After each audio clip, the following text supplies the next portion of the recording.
regarding Flanoy Greer and the many, many, many men just like him sentenced to very lengthy prison sentences who are due a process to see the parole board after maybe 20 to 25 years, and they are not getting that process that is due to them. So I just want to touch up on that and what we could do to make it where they will get their justice and their process to see the board to be determined if they are able to come back out into society. Because at this point, they're just sitting ducks.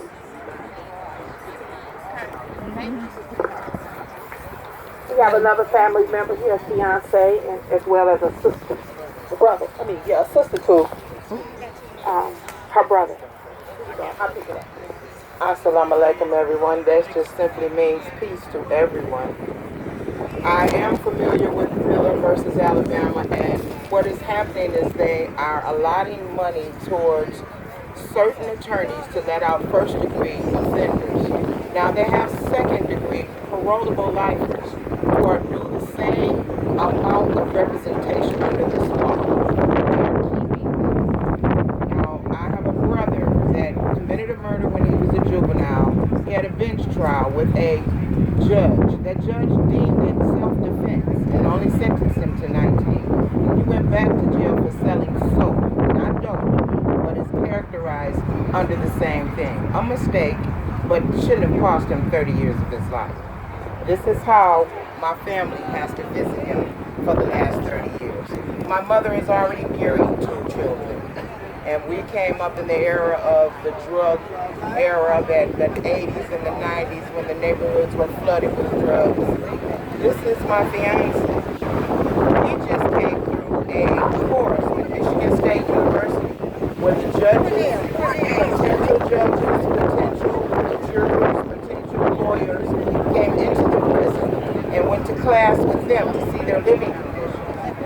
He excelled in his classes and got a 4.0. Now that's rehabilitation, but the Michigan Department of Corrections decided to send him way back across the Mackinac Bridge as a result of that 4.0. They are parolable juvenile lifers, and I believe it was Englander, not Snyder, that said anything over 25 years is life. Now that's, if you rehabilitate, you're spending that money on college, then why are you not letting them out? He runs a lot of programs in there to keep these gentlemen from hurting each other inside. This is my family.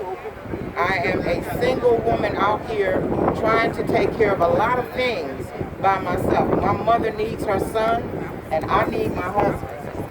And the legislation is already written. It's already down. It's just Michigan won't follow it. Michigan is slow to follow it. Now, I've been in touch with Deborah Bell, and I'm worrying her to death, and she's doing her best.